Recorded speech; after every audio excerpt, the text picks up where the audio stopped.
ভগৱান শ্ৰীকৃষ্ণই কৈছিলে সুখী হ'বলৈ হ'লে জীৱনৰ সিদ্ধান্ত নিজৰ পৰিস্থিতি চাই ল'ব লাগে। যিয়ে বেলেগৰ কথা ভাবি সিদ্ধান্ত লয় সি সদায় দুখত থাকে।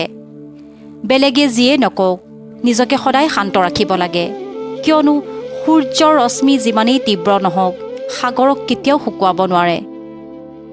আহকচোন এটা চৰাই কাহিনী শুনো।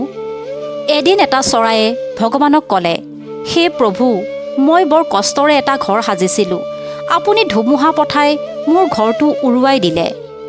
ওপৰৰ পৰা উত্তৰ আহিল, তোমাৰ ঘৰত এটা সাপ সোমাইছিল তোমাক খাবলৈ, সেয়েহে মই ধুমুহা পঠাই তোমাক জগাই দিলোঁ যাতে তুমি উৰি গৈ নিজক ৰক্ষা কৰিব পাৰা। নমস্কাৰ, কেৱল এইকেইটা কাম কৰিলেই জীৱনত সফল হ'বই। ভগৱান শ্ৰীকৃষ্ণই গীতাত দিছে এইকেইটা বিশেষ বাণী। হিন্দু ধৰ্ম হৈছে পৃথিৱীৰ আটাইতকৈ পুৰণি ধৰ্ম। গীতাত থকা দৰ্শনেই পৃথিৱীৰ শ্ৰেষ্ঠ দৰ্শন বুলি ধৰা হয়। প্ৰতিজন মানুহেই সেই দৰ্শনেৰে পৰিচালিত হ'লে সৰ্বাংগীন দিশৰ পৰা জীৱনত সফল হোৱাৰ বাট সহজ হৈ পৰে। সেয়েহে হিন্দু ধৰ্মৰ অন্যতম গুৰুত্বপূৰ্ণ গ্ৰন্থ শ্ৰীমদ ভাগৱত গীতাত ধৰ্ম, কৰ্ম আৰু প্ৰেমৰ শিক্ষা উল্লেখ আছে।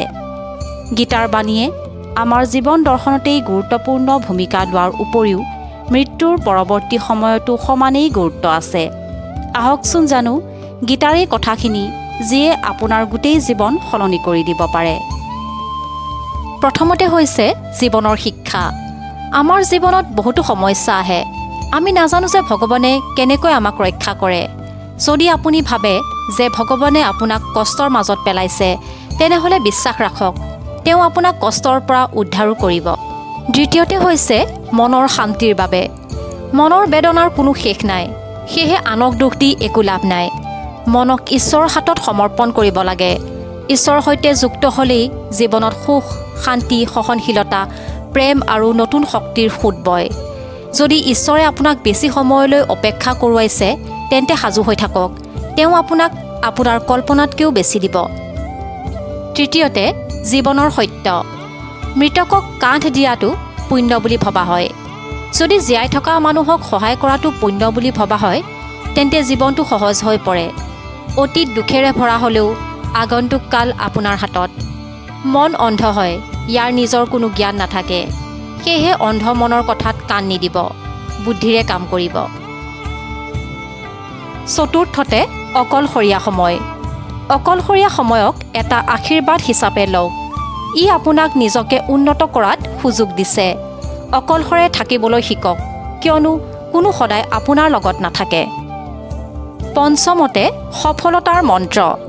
সফলতা ভিক্ষা নহয়, ইয়াৰ বাবে কঠোৰ পৰিশ্ৰম কৰিব লাগিব। সৰু সৰু ভুলৰ পৰা সাৱধান হ'ব, কিয়নো ডাঙৰ পৰ্বতত নহয় সৰু শিলতহে মানুহে খোজ কাঢ়িব পাৰে। ষষ্ঠতে হৈছে দান আৰু সেৱা।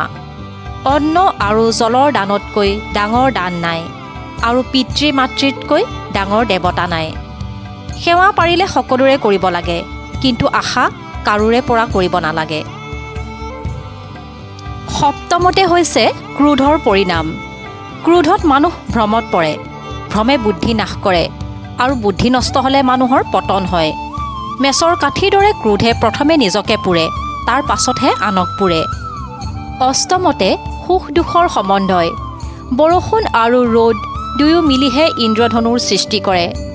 ঠিক তেনেকৈ সুখী জীৱনৰ বাবে সুখ আৰু দুখ দুয়ো মিলিহে জীৱনটো গঠিত হয়। অৱশেষত ঈশ্বৰক আপোনাৰ আটাইতকৈ ওচৰৰ বন্ধু হিচাপে গঢ়ি তোলক, কিয়নো তেওঁৱেই একমাত্ৰ যিয়ে সদায় আপোনাৰ লগত থাকে।